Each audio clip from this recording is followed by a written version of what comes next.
रामू, तुम समझ नहीं रहे हो, ये सब गलत हो रहा है। मित्रों, सौतेली माँ और सगा बाप जुल्म करके अपनी 15 साल की बेटी को घर से निकाल दिए थे। वो मासूम सड़क पर भटकती रही, पर ईश्वर देर करता है पर अंधेर नहीं करता। आखिर में बेटी को सम्मान मिल गया और बाप दुनिया के सामने सबक बन गया। कहानी बहुत ही दिलचस्प है, आखिर तक जरूर सुनना मित्रों। रामू बड़ा सीधा और मेहनती आदमी था। रोज सुबह होते ही वो अपना रिक्शा लेकर शहर निकल जाता और शाम होते ही घर लौट आता। घर में उसकी पत्नी सुमन और बेटी निम्मी थीं। उसी की मेहनत से घर का चूल्हा जलता था। यार उस जो दिन भी बदतमीज रामू ने पहले कुछ की पकड़ा तरह है, रिक्शा लेकर इसको शहर की महिला तरफ बुला निकला। रही हूँ। रिक्शा कुछ ही दूर पहुंचा था कि एक औरत ने हाथ देकर उसे रोका। वो औरत बहुत सुंदर दिख रही थी। रामू ने पहली नजर में ये बात समझ ली। वो मुस्कुराकर बोली, भैया जरा आगे तक छोड़ दोगे? रामू ने नजरें झुकाकर धीरे से कहा, हां दीदी बैठ जाओ।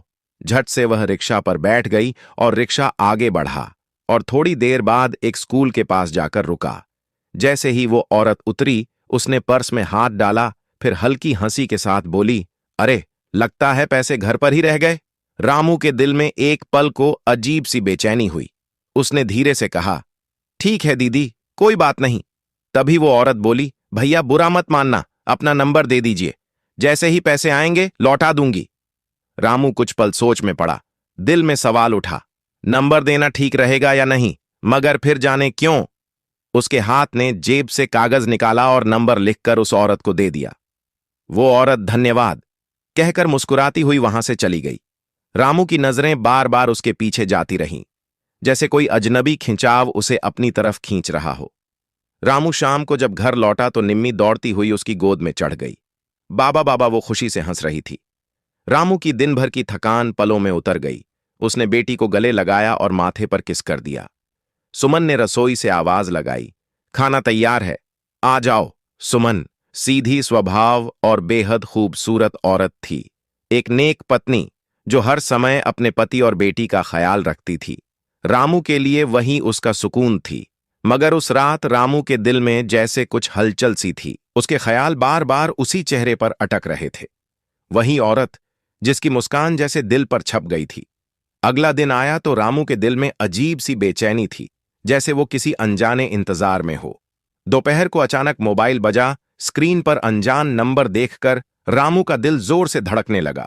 उसने फोन कान पर लगाया तो दूसरी तरफ वही नरम और मधुर आवाज थी, रामू जी याद है ना, मैं ही हूं। कल वाली रामू का दिल और जोर से धड़कने लगा। उसने छोटा सा जवाब दिया, हां दीदी। वो औरत बोली, अगर बुरा ना मानो तो जरा आज भी रिक्शा वहीं ले आना जहां कल उतारा था। रामू ने रिक्शा मोड़ा और उसी जगह पहुंच गया।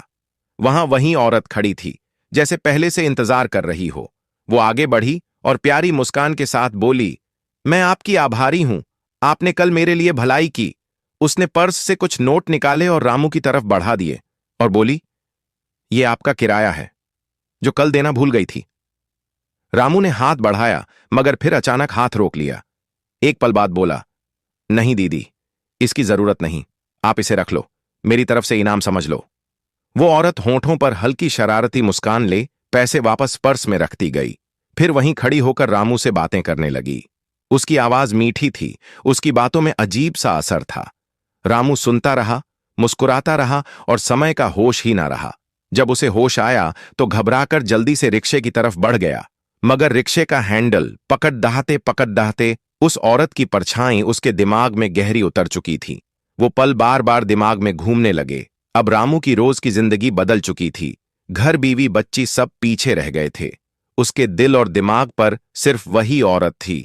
कभी घंटों फोन पर बातें, कभी छुपकर मिलना, कभी शहर की गलियों में साथ घूमना। वो औरत जैसे रामू की दुनिया बन चुकी थी। अब रामू उसके जाल में पूरी तरह फंस चुका था। उसके बिना जीना, सोचना, यहां तक कि एक पल बैठना भी मुश्किल हो गया था। दूसरी तरफ घर में हालात बिगड़ते जा रहे थे। घर का राशन खत्म होने को था। सुमन ने हिम्मत कर कहा, रामू घर में कुछ नहीं बचा, राशन ले आओ। मगर रामू जैसे होश गवा बैठा था। गुस्से में बोला, तुम फालतू खर्च करने वाली औरत हो, पैसों की चिंता मत करो और चुप रहो। ये शब्द सुमन के दिल पर तीर जैसे लगे, मगर वो चुप हो गई। इसी दौरान एक दिन सुमन को काम से शहर आना पड़ा। तबीयत भी खराब थी। गांव से तांगे पर आकर वो शहर के आखिरी छोर पर उतरी और पैदल चलते हुए एक दवाखाने पहुंची। डॉक्टर से चेकअप के बाद जब वो बाहर आई तो सामने एक पार्क दिखा। उसने सोचा निम्मी का हाथ पकड़कर थोड़ी देर घूम ले, पर जैसे ही वो पार्क में दाखिल हुई उसकी नजर एक बेंच पर पड़ी। आंखें फैल गईं, सांस जैसे रुक गई। वहां रामू बैठा था, रिक्शा छोड़कर घर भूलकर उसी अजनबी औरत के साथ। वो दृश्य सुमन के दिल पर तूफान बनकर गिरा। आंखों से आंसू बहने लगे, दिल टूट गया, मगर उसने बेटी का हाथ कसकर पकड़ा और चुपचाप लौट गई। उसने मन में ठान लिया, अब घर जाकर रामू से साफ बात करेगी। शाम को जब रामू घर आया तो सुमन ने सब्र खत्म कर दिया। रामू, ये सब क्या है? वो औरत कौन थी जिसके साथ तुम पार्क में बैठे थे? तुम काम भी नहीं करते, घर का हाल देखो, हमारी बेटी है और तुम बस आवारा घूमते फिर रहे हो। ये सब कब तक चलेगा? रामू का दिमाग जैसे सुन्न हो गया। गुस्से में कांपता हुआ वो आगे बढ़ा, जोर से सुमन के गाल पर थप्पड़ मार दिया। खबरदार, दोबारा मेरे काम में दखल दी तो अच्छा नहीं होगा। ये बोलकर वह गुस्से में बाहर निकल गया। उसे खबर ही नहीं रही कि उस थप्पड़ की चोट से सुमन जमीन पर गिर पड़ी। पास ही रखा चाकू बदकिस्मती से उसके पेट में धंस गया।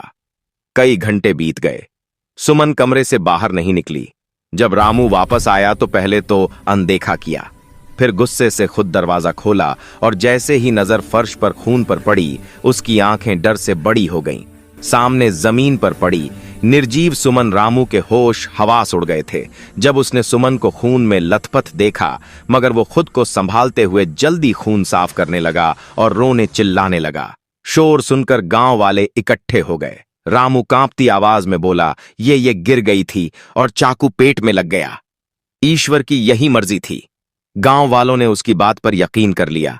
आखिर रामू और सुमन के बारे में कभी किसी ने गलत बात नहीं सुनी थी। इस तरह सुमन की मिट्टी दे दी गई। नन्ही निम्मी मां की कब्र पर बैठकर रोती रही। अम्मा, अम्मा कहां चली गई तुम? उसकी मासूम आवाज हर किसी का दिल फाड़ रही थी, मगर रामू के दिल पर जैसे पर्दा पड़ा था। उसके दिमाग में बस वही औरत घूम रही थी जिसके संग वो सपने बुन रहा था। कुछ ही दिनों बाद वही औरत रानी रामू के घर दुल्हन बनकर आई। आंखों में चमक लिए मुस्कुराकर बोली, रामू तुम चिंता मत करो, अब ये घर मैं संभालूंगी। रामू ने भी चैन की सांस ली। निम्मी हैरानी से अपनी नई मां को देखती रही। रानी आगे सबके सामने तो निम्मी से ठीक व्यवहार करती, मगर असलियत कुछ और थी। कुछ ही दिनों में उसने निम्मी को घर के कामों में लगा दिया। जरा सी गलती पर मारपीट आम हो गई। नन्ही सी बच्ची डर डर के रहने लगी, मगर पिता से कुछ कहने की हिम्मत नहीं थी, क्योंकि रामू तो खुद रानी के जादू में फंसा बैठा था। बेटी के दुख दर्द से बेखबर समय बीतता गया। निम्मी बड़ी होती गई, मगर उसके जीवन में दुख और जुल्म की दास्तान उभरती रही। 15 बरस की उम्र तक भी वही रूटीन था। हर दिन डांट, हर दिन मार। फिर एक दिन रानी ने नया खेल खेला। उसने निम्मी से कहा, बाहर जाकर साग चुन ला। निम्मी चुपचाप टोकरा लेकर बाहर चली गई। कुछ देर बाद रामू घर आया तो देखा रानी आंगन में बैठी रो रही है। रामू रुक गया। क्या हुआ, क्यों रो रही हो रानी? सिसकते हुए बोली, रामू तुम्हारी बेटी अब बड़ी हो गई है, मगर उसने आज तक मुझे मां नहीं माना, बल्कि रोज बाहर आशिकों से मिलने जाती है। अब उसकी हरकतें बर्दाश्त से बाहर हैं। ये सुनते ही रामू के दिमाग में शक की रत्ती भर जगह न रही। जिस बेटी को उसने कभी प्यार से गले नहीं लगाया, उस पर भरोसा करने की जगह उसने अंधा भरोसा रानी की बात पर कर लिया। शाम को जब निम्मी वापस लौटी तो उसने पिता को गुस्से से खड़ा देखा। वो कुछ बोल भी ना पाई थी कि रामू ने आगे बढ़कर जोर का थप्पड़ उसके मुंह पर दे मारा। निम्मी की आंखों से आंसू गिरने लगे। उसने बेबस नजरों से पिता को देखा, मगर रामू का गुस्सा आसमान पर था। वो चिल्लाया, चुप हो जा, जबान चलाएगी, मेरे सामने जिंदा नहीं छोड़ूंगा। अगर आज के बाद घर से बाहर कदम रखा तो याद रखना, अंजाम अच्छा नहीं होगा। निम्मी के आंसू टूटे मोतियों जैसे उसके गालों पर बहने लगे। पिता के ऐसे शब्द सुनना उसके लिए किसी सजा सा था। उसने मन में सोचा, काश बाबा ने कभी मुझे मां की तरह गले लगाया होता। मगर रामू ने हमेशा रानी की बातों पर यकीन किया, बेटी को कभी समझा ही नहीं। रामू काम पर जा चुका था। घर में रानी अकेली अब अपनी असलियत में थी। उसने हाथ में डंडा उठाया और बेरहमी से निम्मी को पीटने लगी। तू मेरी बात नहीं मानेगी, तू मुझे मान नहीं मानेगी। निम्मी की चीखें आंगन में गूंजती रही। सुनने वाला कोई नहीं था। रानी चीखी, अगर अभी इसी वक्त ये घर ना छोड़ा तो कसम से जिंदा जला दूंगी तुझे। ये बोलकर उसने निम्मी को धक्का दिया और बोली, भाग जा, और अगर वापस आई या अपने बाप को बताया तो तेरी लाश पहचान में नहीं आएगी। निम्मी का दिल धड़कने लगा। डर ने उसके वजूद को जकड़ लिया। जैसे ही रानी ने हाथ छोड़ा, निम्मी नंगे पैर भाग पड़ी। आंखों में आंसू, दिल में डर और जुबान पर सिर्फ एक नाम, अम्मा। वो गांव की गलियों से निकलती हुई एक सुनसान सड़क पर आ गई। सड़क शहर की तरफ जाती थी और निम्मी उसके साथ चल पड़ी। उसे जगह मालूम थी न मंजिल। बस इतना पता था कि जिस घर में वो पैदा हुई वहां अब उसके लिए कोई जगह नहीं। मां के मरने के बाद उसे कभी चैन का लम्हा नहीं मिला। हर रात तकिए में मुंह दबाकर वो मां को याद करती थी, और आज किस्मत ने उसे घर से निकाल दिया था। निम्मी नंगे पैर चलती चली गई और आखिरकार एक भीड़ भरी शहर की सड़क पर पहुंची। आवाजें, गाड़ियों के हॉर्न, दौड़ते लोग, सब उसके लिए नया था। उसकी नजर एक भिखारिन पर पड़ी। कटोरा लेकर हाथ बढ़ा रही थी, मगर कोई उसकी तरफ देख भी नहीं रहा था। ये देखकर निम्मी के दिल में अजीब उदासी भर गई। उसने इधर उधर देखा, मगर किसी को किसी की फिक्र नहीं थी। वो धीरे से उस भिखारिन के पास पहुंची और कांपती आवाज में बोली, मां जी, क्या यहां मजदूरी मिल सकती है?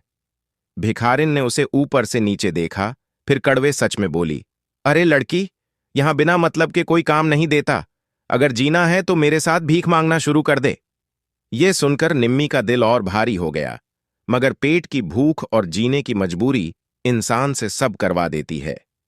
अगले ही पल वो भी कटोरा लेकर सड़क किनारे खड़ी थी। सिग्नल पर रुकती गाड़ियों के पास जाकर हाथ फैलाना उसे अजीब लग रहा था, मगर भूख शर्म पर भारी थी। शाम तक इतने सिक्के हो गए कि वो एक बार का खाना खरीद सके। उसके चेहरे पर थकी मगर हल्की मुस्कान आई। पास के ठेले से उसने चावल खरीदे और किनारे बैठकर जल्दी जल्दी खाए। प्लेट खाली हुई और उसने सिर झुकाकर ईश्वर का शुक्र किया। रात हो चुकी थी। निम्मी दूसरे भिखारियों के साथ ही फुटपाथ पर लेट गई। ठंडी जमीन उसका बिस्तर और आसमान उसकी चादर था। आंखों में आंसू थे, मगर थकान और दर्द से वो जल्द ही नींद में खो गई। उधर गांव में रामू देर रात लौटा। आंगन में घुसा तो ठिठक गया। रानी बिखरे बालों के साथ जमीन पर बैठी जोर से रो रही थी। रामू परेशान होकर बोला, क्या हुआ रानी, ये हालत क्यों है? रानी कांपती आवाज में बोली, रामू, तुम्हारी बेटी निम्मी, वो भाग गई है, किसी के साथ ये खत छोड़कर गई है। रामू के पैरों तले जमीन खिसक गई। कांपते हाथों से खत उठाया और जैसे ही उसने पढ़ा, उसके चेहरे पर गुस्सा उतर आया। उसने दांत पीसकर कहा, निम्मी, अगर कहीं भी मिली तो जिंदा नहीं छोड़ूंगा उसे। ये बोलकर वो तूफान की तरह दरवाजे से बाहर निकल गया। उसके कदमों की आवाज दूर होती गई। रामू की पीठ मुड़ते ही रानी के चेहरे पर आंसुओं की जगह एक चालाक मुस्कान फैल गई। उसकी आंखों में चमक थी। निम्मी उसके रास्ते की रुकावट थी, और आज वो रुकावट खुद हट गई थी। वो जल्दी अंदर गई, अलमारी खोली। उसमें सुमन के गहने थे और वो पैसे जो रानी धोखे से रामू से निकालती रही थी। फिर उसने दूसरा दराज खोला और उसकी आंखें चमक उठीं। अंदर नोटों की गड्डियां रखी थीं, वही पैसे जो रामू ने जमीन बेचकर आपातकाल के लिए रखे थे। जमीन भी उसके बाप की दी हुई थी। रानी के होंठों पर और गहरी मुस्कान आई। उसके दिमाग में नए चालें बन रही थीं। उसने दराज बंद किया और नकली रोना लेकर फिर आंगन में बैठ गई। तभी कुछ गांव की औरतें आईं। वो अफसोस जता रही थीं कि बेटी घर से भाग गई। रानी रोते हुए सिर हिलाती रही, मगर अंदर से वो मजे ले रही थी। समय गुजरता रहा। रामू पागलों की तरह दिन रात जगह जगह निम्मी को ढूंढता रहा। उसके दिल में बेटी के लिए प्यार नहीं, बल्कि आग जल रही थी। वो उसे ढूंढकर मार डालने के सपने देख रहा था, और रानी रामू की आंखों पर अंधा भरोसा जमाए बैठी थी। वह हर दिन अपनी चालाकी में कामयाब होती जा रही थी। उधर निम्मी बेसहारा सड़कों पर दिन गुजारते हुए भीख मांगती, जो मिलता खाती और फुटपाथ पर सो जाती। मां के बाद उसे सुकून का एक पल भी नसीब ना हुआ। एक दिन दोपहर के वक्त वह सड़क किनारे बैठी गहरी सोच में गुम थी। आंखों में दुख के साए थे। तभी एक गाड़ी उसके पास आकर रुकी। उसमें से एक 60 साल का अमीर दिखने वाला आदमी उतरा। वह जैसे ही कार की तरफ बढ़ा, उसकी जेब से पैसे वाला बटुआ गिर गया। निम्मी ने देखा तो तुरंत उठकर बटुआ उठा लिया। उसने आवाज लगाई, अंकल रुको, आपका पर्स गिर गया था। आदमी ने पीछे मुड़कर देखा।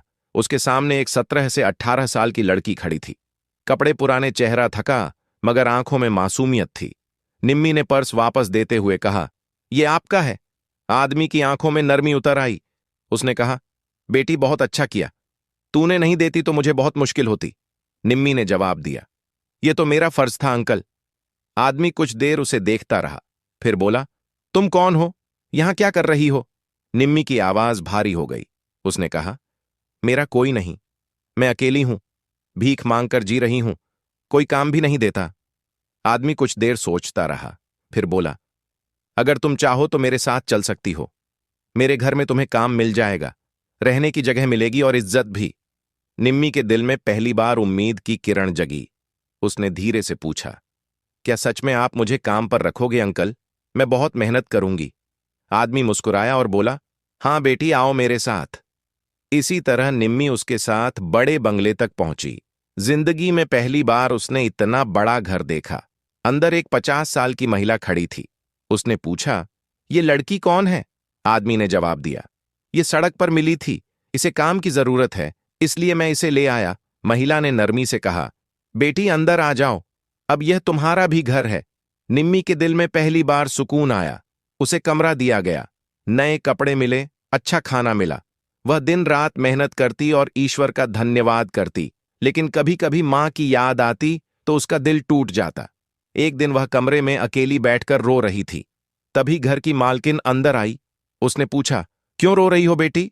निम्मी ने रोते रोते अपनी पूरी कहानी सुना दी। मां की मौत, सौतेली मां का जुल्म, बाप की बेरुखी और सड़क की जिंदगी सुनकर मालकिन का दिल भर आया। उसने निम्मी के सिर पर हाथ रखते हुए कहा, अब डरने की जरूरत नहीं, मैं तेरे साथ हूं। वक्त गुजरता गया।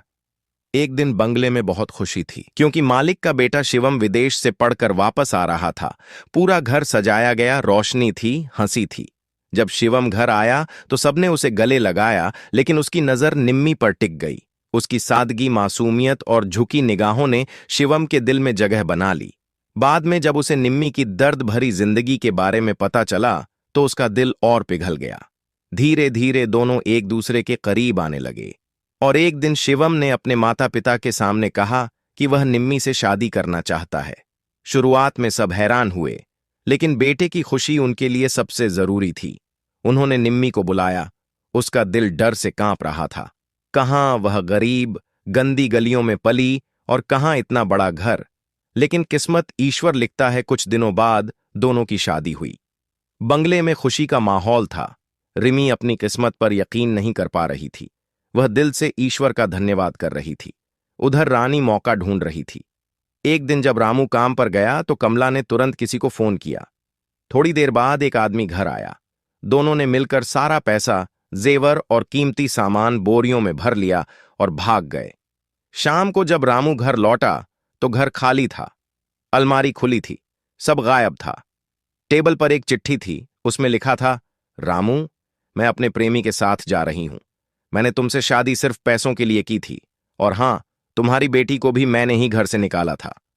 अब चाहो तो ढूंढ लेना, मुझे रोकने वाला कोई नहीं। खत पढ़ते ही रामू के कदम लड़खड़ा गए। उसके दिमाग में एक तूफान सा उठ गया। क्या यह सब सच है? उसे याद आया कि इसी औरत की वजह से उसने अपनी नेक पत्नी सुमन को खो दिया, उसे धोखे में मरवा दिया, अपनी बेटी निम्मी को जालिम हाथों के हवाले कर दिया।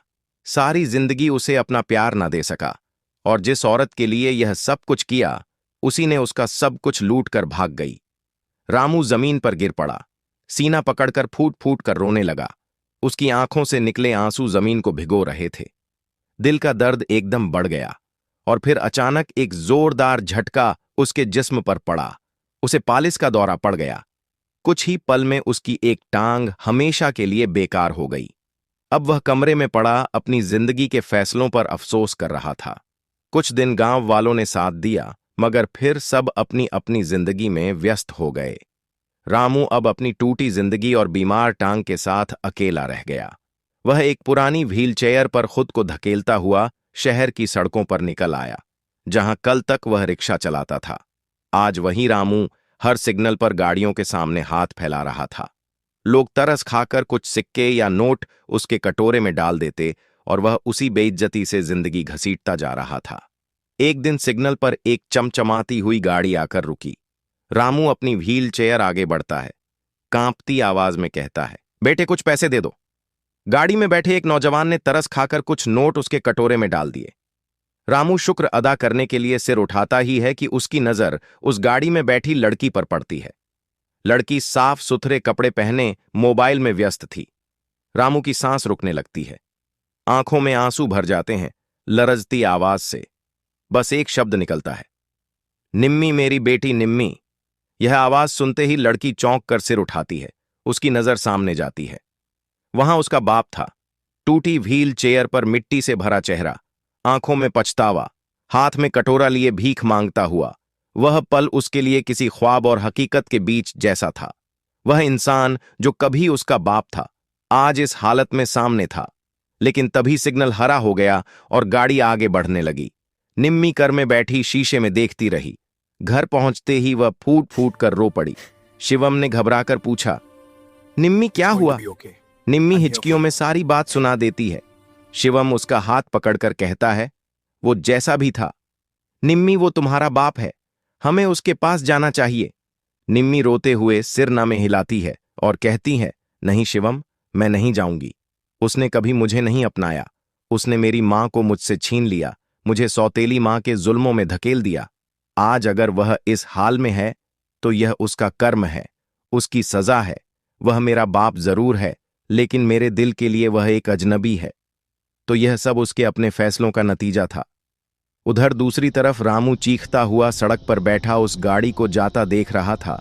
उसकी आंखों में पछतावे का समंदर था।